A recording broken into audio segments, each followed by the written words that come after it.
Hello, this is MJ Renshaw, and you are listening to the Being Method podcast.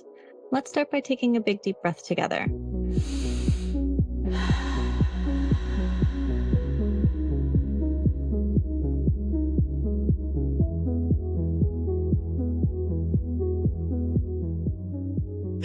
Okay, welcome to the Being Method podcast. We have Kasia Stiggelbout, and I am using a new platform to record that does not cut out the noise of my children. So Bowie and Sunday will be slightly in this episode as well. We love that. We love that. We love it real. Yeah. Okay, I'm so excited to have you. I'm so excited to dive deep into your work. I read something that you said this morning, and I'm really hoping that I don't butcher it, but you wrote, burnout isn't working too much or isn't hustling, but it's being out of alignment. Can you talk about that? Because I think a lot of people, when they think about burnout, they're thinking, oh, I'm having too many meetings, I'm doing too much work. Go into that. Yeah. Please. Well, I love kicking off with that because I think it's such an important thing, especially for us women to be aware of. And I do want to kind of put a pin in this for a second and just share that, there are a lot of physiological symptoms and markers of burnout, which are really important to be aware of and consider in terms of things like adrenal fatigue or uh, brain fog. All of those symptoms are very, very real. And I don't want to invalidate anyone's experience. But especially for women, I think it's important to just be aware that the way that we manage our energy over the course of our lives, over the course of the month for us, our individual cyclical months, is extremely important. And when we're not honoring that energy properly, when we move out of harmony and move against our natural rhythm and flow, that is going to lead over time to a depletion. And it's really interesting because when we think about a lot of women who are postpartum or who are navigating motherhood, as we hear your children in the background, there are terms for things like mother depletion, which is like an actual physiological state of burnout for mothers who are overdoing it in terms of putting in too much energy where the cup is empty. But for most of us who are, not mothers yet or just navigating a fertile state, we don't really acknowledge that state of moving out of harmony with our bodies and what that can do to our hormones and to our mental health over time. So yeah, this is something that I've personally dealt with. And I think it's really, really important to acknowledge that women experience time and energy fluctuations differently than men. I love that. Can you go into that a little bit more? Like, what are the differences between men and you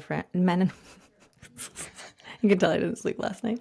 What are the differences between men and women and how we experience time and how we should be planning out our lives and when different things are best for us? Yeah, absolutely. So, first of all, I think it's important to acknowledge that this isn't this is better or that is better. It's just different. And I think that that is something that for a while we have been ignoring, and a lot of society still ignores, like I would say, dominant paradigm. I don't want to say the patriarchy, but I think to some extent there is some of that embedded within us just because culturally we are adhering to male time. And I'll get into that. So male hormonal cycles, testosterone fluctuates over a 24-hour period. It peaks in the morning, dips at night, refreshes fully every 24 hours. And it has microcycles within that, but there's like a full hormonal reset every 24 hours.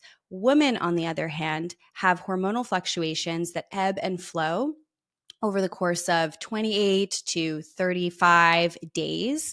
And that includes a lot of peaks and dips and valleys over the course of the month. So day one of our cycle is day one of our period. And it's actually day one of our flow. So a lot of women may spot before they actually start bleeding. So day one of where you actually have to take action, that is day one of your cycle. And then that ebbs and flows over 28 days. It peaks or estrogen peaks around ovulation, and then we have a kind of secondary peak of progesterone that happens in our luteal phase with a micro peak of estrogen.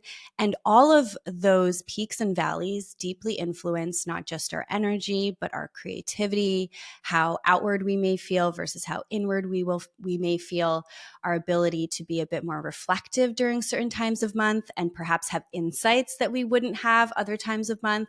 So those aha moments that come so easily sometimes might be a little bit harder to tap into other times. And that's entirely natural. And it's so, so, so important that we become aware of that as women and start to honor that. And that's truly become my mission at this point. I mean, I come from a world that works in a very opposite way. And I'm currently working with a lot of the companies that I worked at in order to start to shift the paradigm around productivity. It's not just about time. It's so important to honor our energy. Okay, I love that. Thank you so much for sharing. That makes so much sense. And yeah, we do live in a dominantly, manufactured world for someone with testosterone. That's very true. And it is like, I mean, I'm a woman, I have a menstrual cycle, and I didn't always because um, I didn't have my menstrual cycle for about 10 years. Wow. Yeah. Post grad, university, big time Wow. stress. And it like wasn't, there wasn't anything crazy going on. I just couldn't, like, my body just couldn't deal with that scheduling. Like, it just, Mm. I'm sensitive to stress. It wasn't, I have a chronic illness. It just like shut down completely. Every doctor I saw was like, "Oh, you're just too skinny. Like, you need to stop running." Like, it was just such BS. But I also had the annoying, like, "You're just too stressed out." And I would be like, God, that's so annoying. But it was true. Which makes you Um, stressed out, by the way, right? yeah, Like yeah, it's of like a course. I'm cyclical like, loop. Mm-hmm. I know. So, I eventually actually had to drop out, and now I have my own schedule. We moved up north. I've had the benefit of really being able to actually augment my life so that if I don't want to do meetings at all on a week, I don't have to. But a lot of women, like, they don't have that freedom. So what can women do, before wonderful people like you are going into different corporations and kind of sharing, like, hey, what's the percentage of people who work here who have a menstrual cycle, and like, how can we make this a better work environment for them? What can people do before that cultural shift to kind Mm. of like make sure that capitalism isn't ruining their fertility or their health? Yeah. No, I That's think just lightly putting it lightly. this is such a good question. And this is one that I'm really passionate about because I find that so the concept that we're of course starting to get into here is the concept of cycle syncing, which is how to align and adjust your lifestyle and your habits to work with your hormones as opposed to against them. And one of the pet peeves that I have is that I feel as though online it's sometimes hard to find role models of women who work differently when they're not working when they're working in the corporate world, right? Like, because the women who are working HR or sales at LinkedIn or at Microsoft, they're not out there posting necessarily on Instagram about how they adjusted their work schedule or their workout routines or even their diets to honor their hormonal cycles. But I want to assure anybody listening to this that it absolutely is possible. And that is one of the beautiful things. I actually partner with a woman, Michelle Aguadello, who she is the founder of House of Flow, but she worked at LinkedIn and Shopify in sales for so many years. And I worked as a product manager, actually. So I was leading software teams at a tech company at Microsoft and several startups. And both of us were able to adjust our working rhythms subtly in order to honor our hormones. And so it absolutely is possible. There are examples of women out there doing it. But I think before we dive into how to do it, I think we should take a step back and talk about the 4 phases of our cycles. Because when we look at a hormonal chart, and if anybody is listening to this, I encourage you to go Google like female hormone cycle 28 days just to kind of take a look at what it looks like. But when you look at that cycle and we look at those ebbs and flows, they actually can be distinctly broken down into 4 phases. So the first one being when we start our bleed, and that's known as the menstrual phase. Then there is the second phase, which happens around ovulation, which is that ovulatory phase. Both of those phases are actually the first half of our cycle. So that whole phase altogether is the follicular phase, so to speak. But we have menstruation, the kind of spot right before ovulation. Then we have ovulation and the luteal phase, which is the last part of our cycle. I think the easiest way to break it down instead of using those kind of more formal terms is to imagine them like seasons, which is so beautiful because it starts to kind of bring us back to how women are really connected to nature. So the first phase of our cycle is winter, our inner winter. And we'll dive into tips for each of them, but that is the phase of when we're bleeding. Our energy is going to be at our lowest. That is the time when our intuition is actually going to be at our highest. So there's an inverse relationship there, and we can talk about what that means. The second phase is spring. So that's when you're coming out of your menstruation. You'll notice a kind of growth of energy. You'll notice a little bit more creativity kind of popping up. The next phase, which happens around ovulation, is that summertime, which is hot and fiery. This is a time of confidence, the time of your inner Beyonce or whatever goddess or celebrity you identify with comes out. This is a perfect time to start to tap into some of that outward energy as well. And then the last phase is that autumn, the season of autumn, or the late luteal phase. And so those four phases can be applied to, kind of going back to your question, to how we work, but they can also be applied to how we move, how we eat. And so I want to start by encouraging anyone who is thinking about this and kind of feeling as though, oh my gosh, well, I work in a work environment where it's absolutely impossible to adjust my schedule. First, I want to start to invite you to look at the other parts of your life, not just work, right? So this could be diet, this could be movement, and start to think about, and we could talk about this, of course, today, but start to think about how can you adjust some of the actions you take in each of those phases across things that aren't just how you work. So that's the first thing. Now, the second thing that I want to invite everybody to consider once they've already started to explore that, maybe someone is listening to this and is familiar with cycle syncing and they're like, I already do adjust my workouts. And we could talk about what that looks like for every phase, but I already do adjust my workouts to honor my hormones. You can start to look at work from the perspective of bringing in versus just taking out. So I think that there's this notion of, oh my gosh, in order to honor my hormones, I need to quit my corporate job, move to the country, and just, kind of do everything on my own time. And although that is so right and so wonderful for so many people, that's not always realistic for everyone, at least maybe not at this particular time. And so there's this notion of crowding out, which is bringing in some good habits without necessarily just overhauling everything. And so maybe it could be as simple as thinking about work specifically during your menstrual phase. Can you prepare for that a little bit and nudge meetings around by a day or two if you do work, let's say, in a standard corporate job? So maybe you don't pitch the client on a Friday when you know you're going to start your menstrual phase, but you do it on Monday. Just nudge it by one day. Or perhaps can you bring in some of those reflective parts of your work rhythm, such as in my case, as a product leader working with engineers, I would look at our sprint cycles towards the end of my cycle. So right as I was starting to bleed, I could reflect on, all right, how can I optimize what we're going to ship next for the next couple of weeks? Or how can I optimize how we're working? What can I prepare for the next phase? So I would start to bring in some habits during the various phases that were optimal as opposed to just overhauling everything. And it actually made me more productive. And I think that's the thing that is just so wild to consider is, of course, if we're thinking about productivity in the case of, from the context of 24-hour cycles, then time seems so limited. But if you zoom out and look at the bigger picture and what are you achieving and accomplishing over the course of 28 to 32 days, things look so different. And those are the things that really matter because each individual day may not be quote unquote optimal. And I would actually like to reframe that because I think that every part of our phase offers a gift.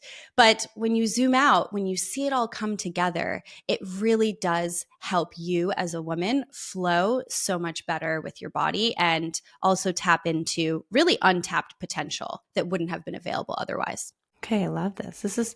It's really reminiscent. I just wrote a whole book on feeling your emotions, how Ooh, to yeah. cry. And it's kind of a similar, it's reminding me of a very similar kind of reframe. Whereas before, women would be like, I hate my menstrual cycle. I don't have enough energy. I'm dealing with all these things. All these emotions come up, and that's negative. And what I really Mm, want is just to ovulate all the time. But and it's the same with the book. A lot of people think feeling their grief or feeling anger or jealousy or sadness is bad. They don't want to feel that. They only want to feel the good parts. But you actually can't have only one. yeah. Like if you want to feel the full depths of the love that you had for someone, you have to feel the grief. Yeah. And it's healthier, it's healthier to express those. I'm putting in quotations here for people who are only listening. Negative emotions, they're not negative. It's just the full spectrum of the human experience, and or Mm, full spectrum of the experience for people who have a menstrual cycle. It's like, it's not bad, it's just different, and it's got a different tool. And I've heard so many kind of women's experiences kind of being peppered in, where it's like the emotions that come up for you at certain times of your menstrual cycle aren't, you're not crazy. They're actually things that you're like meant to process. Your body's showing you yeah. what you're storing in your body. And I I love that. love that. Does my husband understand it? No. But but I love it so much. Like whenever I'm feeling something, I'm like, oh, this is just something I'm meant to process. Like I've got a lot of like anger I need to process, and that's lovely. And then it becomes like this thing. Instead of walking around being like, I'm angry at everybody, you can be like, oh, I have anger. What do I need to do with this? And it Mm, just switches. So yeah, it just really made me feel like, there's a whole new paradigm of just really accepting our biology, that it was made correctly. We're not, and this is a lot of work people are doing in the spaces of disability or learning kind of squiggly brain, whatever people want to call it, disabilities. I don't want to call them learning disabilities, but just like having ADHD, having autism. It doesn't mean that that's lesser than. It just means it's different functioning, mm, and it just might not fit into the society that we've built now because it's built by a certain person for a certain person. There's yeah. no like animosity there. It's just the way things have been, but things are changing now, which is so wonderful. Yeah. No, I love that. And, it's so funny because for me, until I really started to change my relationship with my body and really the cues that my body was sending me, and also starting to until I started to really honor my own cycle and my rhythm, I used to have a really difficult time with that late luteal phase, right? Like all of the things that would come up and the stories and the narratives and the judgments, they would be so strong. And that would be my most difficult time, right? I was always trying to, as you kind of shared as well, live in that ovulatory phase, that max productivity, the max energy phase. And I would really ignore those negative feelings that would come up. But the reality is that they wouldn't really go away, and they would flow into the next cycle in really mysterious ways. And because I was ignoring them instead of really leaning into and just seeing what comes up, like without judgment, being fully open hearted, allowing them to, in a way, like that part to speak to me, because I wasn't allowing that to happen and I was repressing it and ignoring it and moving against it, it led over time to burnout. It led over time to just almost like an escalation of those emotions. And so I think I love that you wrote this book because it's so important for us to start to open our hearts and open our minds to welcoming the negative emotions, because without doing that, it's like we're missing half of life. You can't have the good without the bad, right? Like you need the rain to have the sun. If you just have sun all the time, you burn out. I mean, it's literally burnout it even feels like a wildfire. And that's what happens when you don't allow for some of the dreary, quote unquote, sad, rainy days in your life. Like the same will happen if you don't slow down, if you don't allow that to show up, you will find yourself imbalanced. Yes, we love crying. I support everybody crying. We love a bad day. I just get cozy, you know? It's good. It's good times. Okay, I would love for us to go kind of deeper into the phases. Thank you so much for breaking those down. You know, how should, not should, but what are some ways people can, I want to be like optimize, Mm, but how are some ways that people can honor winter or spring, summer, and fall? How are some like the small changes people can make to those different things in terms of, I don't really know. I'm like such a science girly. I was like, it's affected by light. I need to get closer to a place that has more moonlight, and that's all I have to do. mm, And I like slow down my workouts a little bit, but I know there's such interesting stuff to do with like things that women are doing, like cold plunging, fasting. mm. There's this whole world of things that we're unsure of if women should be doing them, when women should be doing them. And I know that there's some cool kind of research coming out now about like, oh, you actually can do a water fast, but you should do it when you're ovulating. I think that's what I saw, but Mm. I don't really know. So I would love to go into that side of things with you, which is like, how should we be eating and when?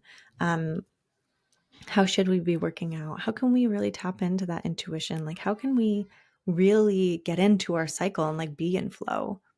Yeah. Okay. I love this. And before, I love that you also mentioned the word should, because I do want to emphasize for everybody. And you said should, and then you corrected yourself. Yes, yes, yes, yes, 100%.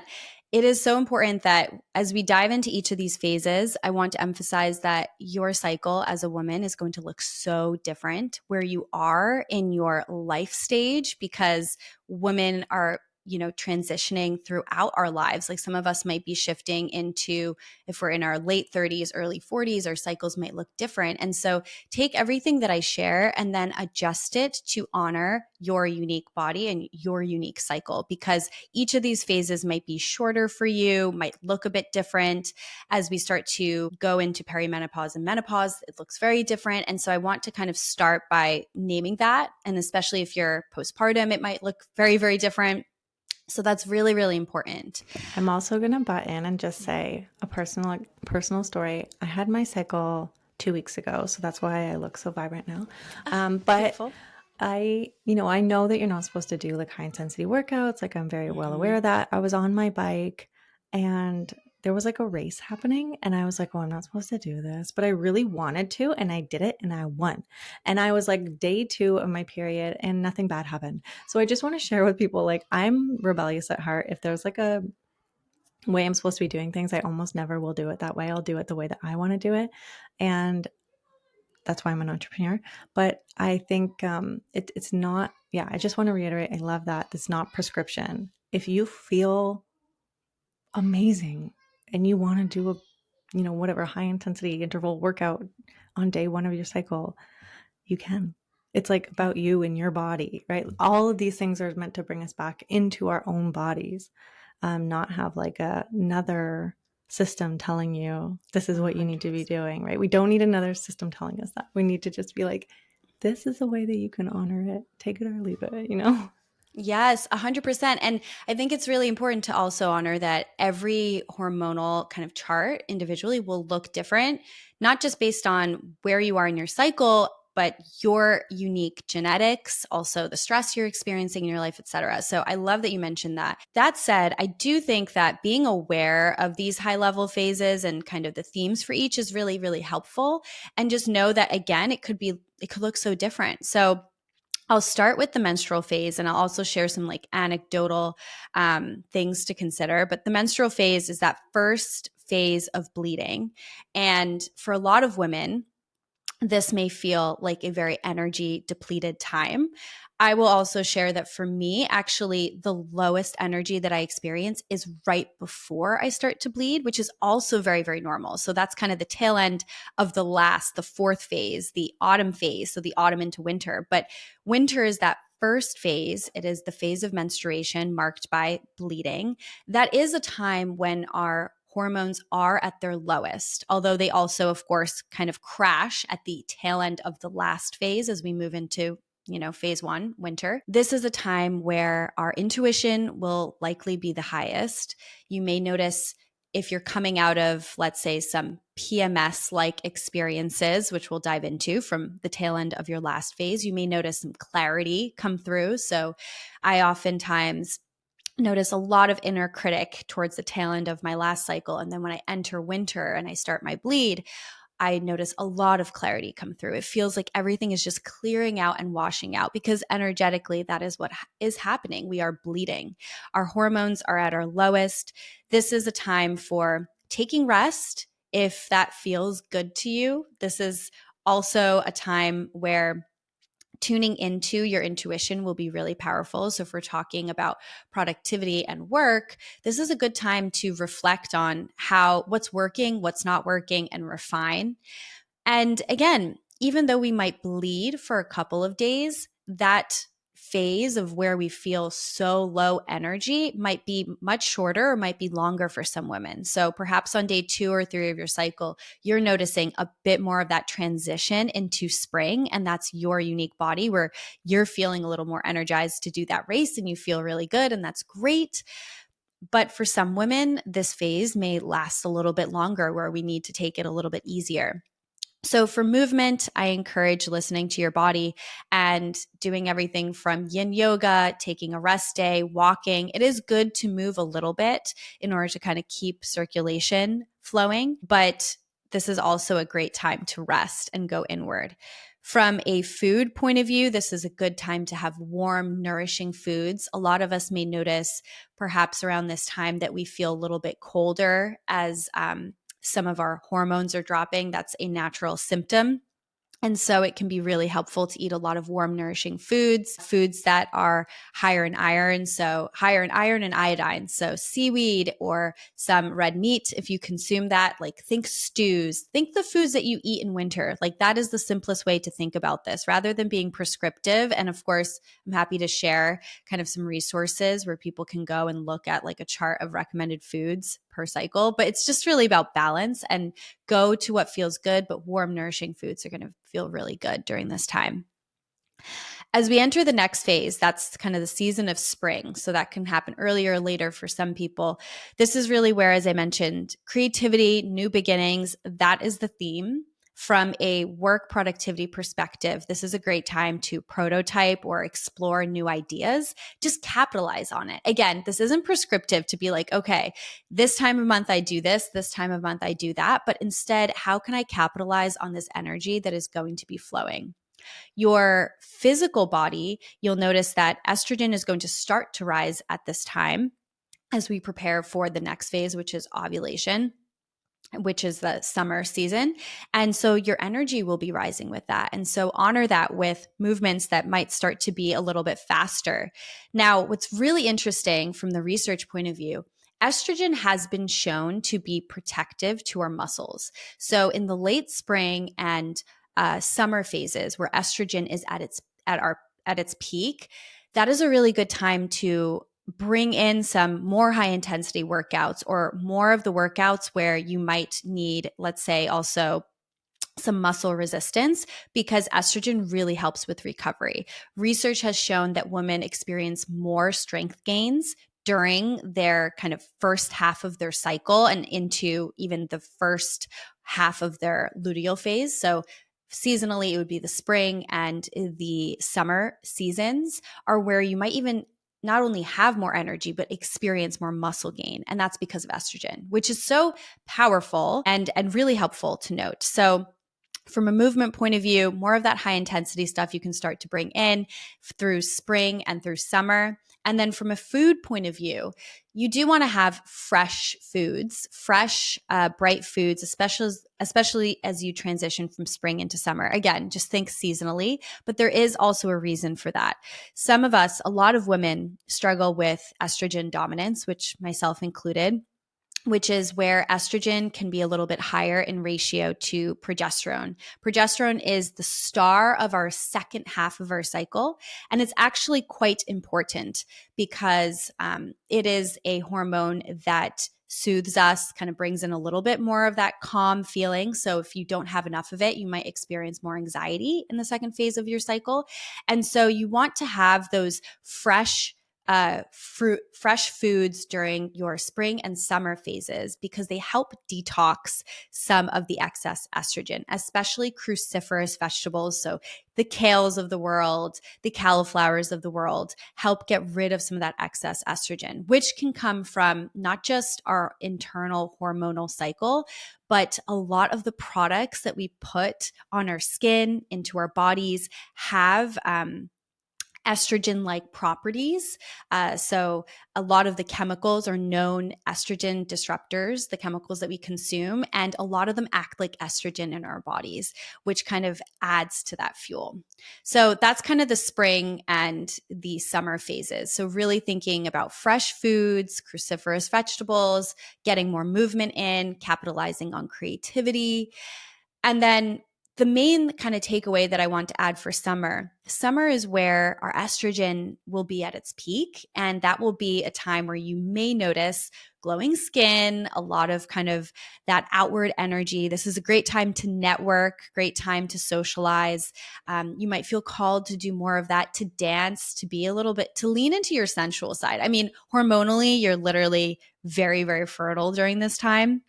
And so this is a great time to lean into that. You'll notice, especially if you are following your cycle in this way, you might just notice everything be a bit juicier. And so this is like such an amazing time to tap into that. So that's spring and summer. And then the last part of the seasons is the autumn. And this is where things start to kind of come down. So progesterone, again, from a hormonal point of view, is now rising. And how much it will rise will also, that's individual for every single person, but you do want to support the rising of progesterone.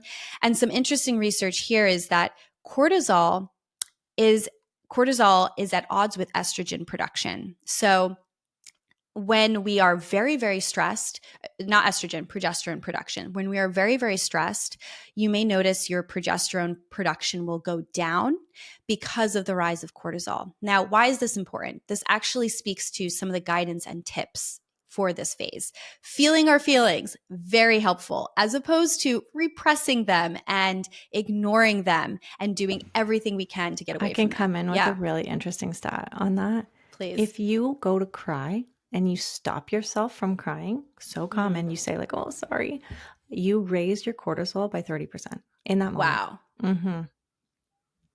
That's crazy. I did not know that. I know. More. I mean, I keep plugging my book. I'm like, more in the book, guys. More in the book. No, but But that's actually, huge. I That's know. huge. And like, think about men. Yeah, Yikes. But yes, that's crazy. it will really, and that's, cortisol is at odds with a lot of our hormones. I think it's not just progesterone, but also, I don't know why I'm trying to speak right now. I don't remember. I didn't sleep last night, but I'll let you keep going. I love you. Bye. Well, I mean, the reason why I mentioned the progesterone part especially is because we want progesterone to rise during this time to help with, well, to prepare our body for the next phase, which is menstruation, yes, but also to help with anxiety because progesterone is a soothing hormone. And since cortisol is at odds with progesterone, meaning that the more cortisol that we produce in our bodies, the more stressful we are, the lower progesterone will be. And by the way, this is also evolutionary, which is fascinating because progesterone is the hormone that is required for implantation of an embryo. And when things are very, very stressful, if we find ourselves in fight or flight, right? Our bodies will literally say, it is not safe for me to conceive right now. And so that will lower progesterone naturally. And that makes sense. 100%. I cannot tell you how many people I know who have struggled with infertility, gone to the doctor. The doctor said the annoying thing that I heard, "You're just too stressed out." It's actually been true. It's like I know. while it feels totally dismissive, there is so much truth to the infertility world and stress and cortisol, because you cannot conceive a baby if you have too much cortisol. You'll be like me, where you'll have amenorrhea, you won't have a period, or you'll have a period, but it won't be a very fertile one because your body has too Mm. much cortisol in your body. I see it all the time. Like, we just had friends who, of course, like the classic IVF thing, as soon as you sign up for IVF, you get pregnant because you're like, okay, I'm going to stop worrying about it. And then boom, it's like, or, that annoying thing that people say, I'm allowed to say these things because I struggle with infertility, guys. But the annoying Same. thing where people are like, oh, just go on vacation, you'll get pregnant. There is an element of Is truth to that that. all There's an right? Well, element of where truth to did that. now we know. Now we It's know. because they're trying, the annoying thing that Yeah. they're saying is that when you stop worrying and stressing so much, not only about the fertility, but also in your just life in general, like our bodies are, the HPA axis is so smart. It's going to detect any form of scarcity, any Yes. form of like unsafety, any form of stress, and say, now's not a good time to have a baby. That's why, like, if you're dieting, if you're chronically exercising, if you're, running around doing all these things all the time, your body's going to naturally be like, now's not a good time to bring the child into the world. There's not enough resources for the child. There's not enough downtime. It's just my personal experience of like how important just chilling out is. I mean, I want to actually put a pin in this because I think this is quite important. Is when we think about how we're operating in the world as women, especially when we think about the fact that our society values, our capitalistic society really values one mode of viewing productivity, which is just like output every single day. That comes from, the industrial era, which is where we even established this like 40-hour work week. And this is why so many of us, even if we have a kind of unique schedule, might still feel like things feel differently Monday through Friday, right? Like 9 to 5, Monday through Friday, like it still feels quite different because those are the working days. But the reason why I mentioned this is like we're tapped into a rhythm that is just so not aligned with how we as women operate. And then you kind of throw in the other really masculine dynamics of control and doing and output. And it does lead to an imbalance, which I think also doesn't really help the whole stress factor, right? Yes. And just in case anyone's listening and they're having this, I'll share a conversation I had one time where I was doing research on the female nervous system, which is not fight or flight. That's the male nervous system, because that's how your nervous system will react to testosterone. Do women fight, flight, or whatever the other thing is? Yes, we can do that, probably depending on our cycle, right? Where we are with our androgens. But women, a lot of the times, especially if you have estrogen in your body, you will do tend and befriend. That's the female nervous system. And I was explaining that to a group of people, and there was men in that room. And one of the men, who was like really well-meaning, put his hand up and he was like, don't you think that that's a bit, offensive to say that women don't? And I was like, why are you assuming that fight or flight is better?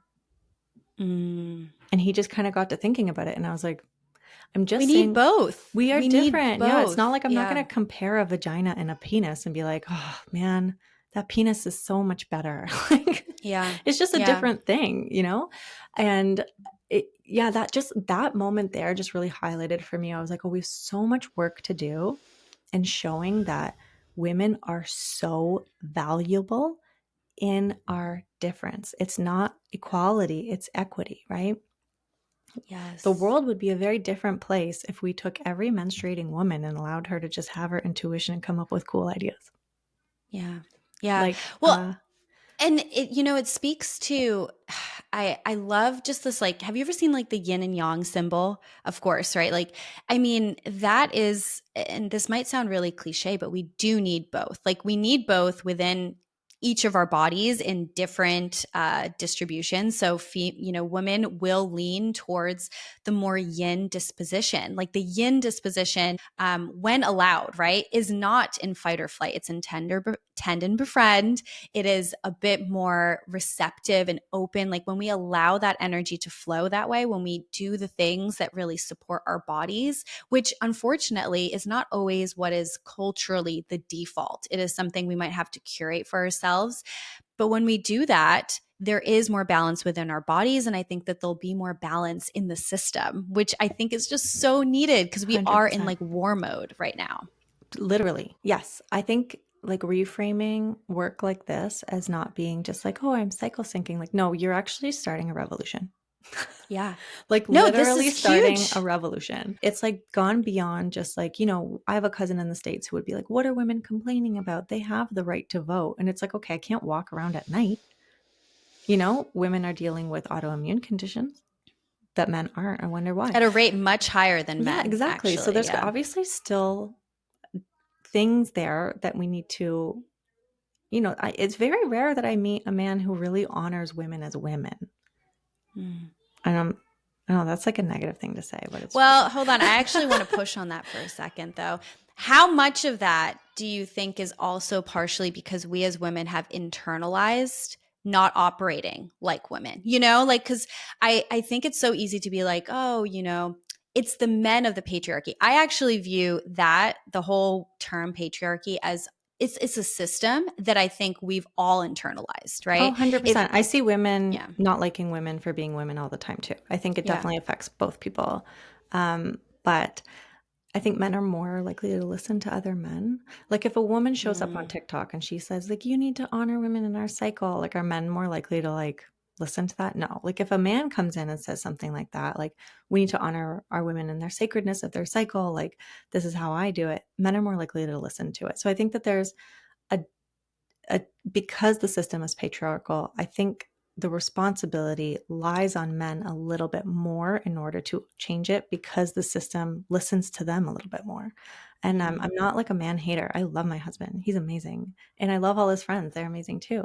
But, I look out into the world and I see that, there isn't a lot of reverence for the feminine as yeah. much as there should be. I mean, there's a reason why people like you have to go into corporations and be like, different people have different experiences. You know what I mean? Like, and it's so Mm-hmm. important. So I'm not trying to bash on men, but I just like how many men are in your circle that could describe a cycle, like a woman's cycle? Not many. Yeah, it's like they're Not not many. cool. And like how many of them have daughters or are in relationship with people and they have no idea. Or they think like, the common narratives around like, oh, she's so crazy, she, whatever. And it's like, no, she's not crazy. First of all, she's a visionary. No, I'm just kidding. I'm all for emotional regulation, but yeah, I just I'm just trying to bring in a little bit of a spicy attitude here, but just say that like I really view this stuff as a revolution. Like this stuff is making people sick. And I feel the same way. And this is why Michelle and I are so passionate about going into the places where it is like, especially in a lot of corporate America, like that is the root of, all right, we're focused on value and productivity. We have teams of people that have been taught to operate a certain way. And so, if we can educate men and women on the differences and how to honor and celebrate them, and really how to tap into untapped potential, like as women, how can we tap into potential that we've left to the wayside? And as men, both as coworkers, as managers, as partners, as friends, how can we support women on that journey? Like, I would love to imagine a world where it doesn't even have to go through the context of just talking about our periods all the time and our cycles. But if we have this awareness of, wow, like men and women physiologically operate differently, and that's a great thing. And this is what happens when we know about that and when we honor that. I mean, can you imagine what things like what the world would look like? I mean, it would just feel so much more balanced. And that's truly what I hope will be the case, like in a couple of years. Me too. I think, a lot of people have this guttural. We just had an election here in Canada for the leader of the Liberal Party, which is like Mm. your Democrats. And obviously it was a man and a woman, and the woman did not win. And I said to my husband last night, I was like, oh, Mark Carney won. I really was not surprised, but I was like, oh, I thought like, the woman would get more votes. And he was like, well, she's the woman in politics. And I was like, it sucks that that is the thing because that narrative comes from a lot of it comes from our cycle. This Mm. narrative that because we have a menstrual cycle, because we're so different throughout the month, we cannot be in positions of power. The thing that I heard growing up was like, she's too emotional, but the tariff war, that's not emotional at all. Anger is not an emotion. It's just, yeah, I just think I like to think of a world not where, women have such taken over or anything like that. I'm not that person, but to have rooms in which there is dysregulation in places of power, and the physiological response isn't fight or flight, it's tend and befriend. Mm.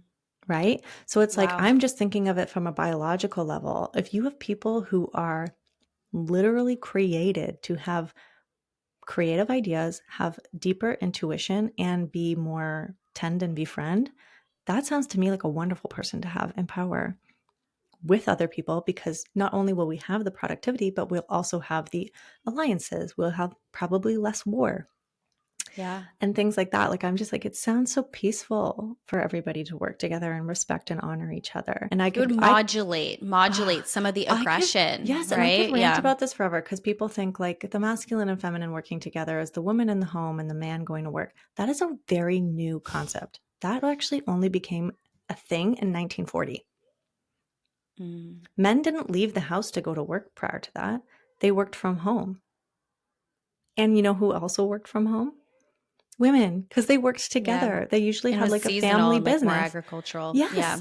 And that's like the trad wife thing is not traditional at all. It's very, very, very, very new. And guess what? It's also very, very, very lonely and dysregulating for both men and women. Men don't want to Mm-hmm. drive in traffic to go to an office, and women don't want to be at home alone with their babies all day.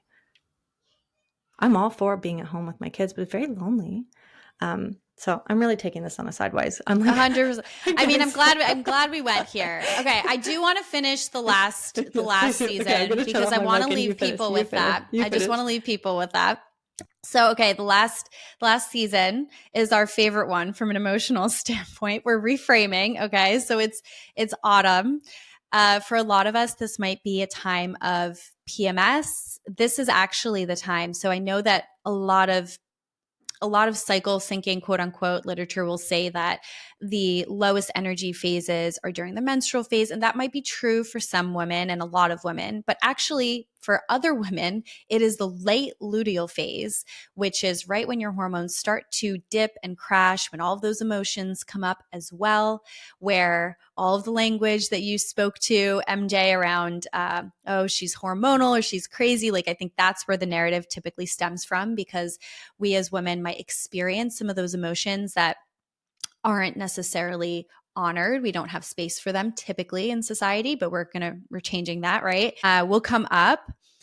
For a lot of women, this is a time where we'll notice our energy dipping. And so this is actually for me when I'm at my most tired during my late luteal phase, which is that autumn season into winter. So that transitionary period for me is usually the lowest energy. But it is also a time, again, where the emotions may come up. Our intuition will start to be growing. And so this is a really powerful time for reflection. So for me personally, just some anecdotal story.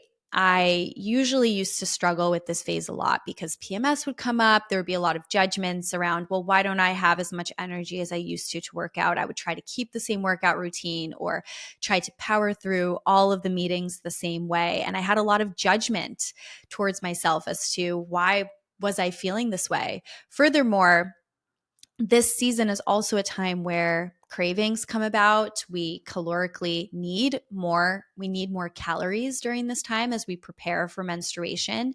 A lot of women might notice some fluid retention, have judgments towards themselves about the change in their bodies. Like our bodies aren't stagnant. That's normal. You'll notice changes during this time. And so I personally used to have a lot of judgment towards myself during this time. And I was really tough on myself. And it was through changing my relationship. I actually named this part. Her name is Jezebel. And if anybody has the name Jezebel, I love that name. It's a beautiful name, but this is what I called her. And I really started to shift my dialogue with the emotions that would come up and what was coming up from this part. And through doing that and kind of opening my heart to it and just allowing it to be, I would sometimes use a meditation practice called RAIN, which is a meditation practice of recognizing the emotions, tending to them instead of turning away. It completely shifted how I experienced this time. So, from a food point of view, this is where you can think about really Thanksgiving type of food. Complex carbs like sweet potatoes are great. They're warm, they're nourishing. They also kind of cater to that sweet tooth part. Eating more protein is amazing during this time to kind of keep your blood sugar levels more regulated, as they can fluctuate as progesterone and estrogen start to crash towards the end of the cycle or dip towards the end of the cycle. And so, really, this is a great time to start to connect to that shadow side. The things that you are resisting will come up very clearly during this phase. And this is the kind of marks the end of one cycle into the next, which is just so beautiful because each of the seasons are very much like the seasons of that we experience on earth, which is just so wonderful, right? As we transition from fall or autumn into winter, it's not just a stagnant, okay, today it's autumn, tomorrow it's winter. It's very fluid, and there are those kind of dips and peaks even within the transition. And I think if we can become attuned to that as women, we'll become a lot more aware of what is coming up for us, and we can kind of honor that a bit more. So yeah, that completes all of the seasons. Yay, we did it. Sorry for Yay. the big revolutionary rant in between them, No, I guys. love Will you that. stay for that?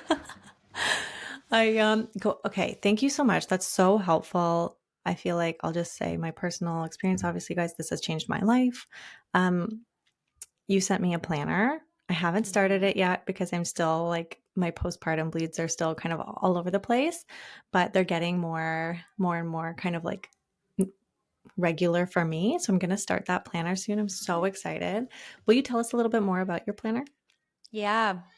So, um, as I probably alluded to on this in this conversation, but I came from a very type A productivity, optimized and focused world, working in tech, leading software teams, organizing TEDx events for many, many years. And my to-do list and my goals were always at the forefront of my mind, but very much at odds with what my body needed. And so, surprise, surprise, this definitely led to burnout over the years. And so, after I discovered cycle syncing and started to apply it to my own life, I realized how incongruent a lot of the tools that I felt were available on the market were with the way that I, as a woman, was experiencing time. So, a lot of planners are optimized for Monday through Friday. Or if you have something that is digital, even though I come from a digital world and I worked on software products, there there is something that we lose when we purely do things just online, when we put our to-do lists online, when we're always focused on our calendar and time blocking.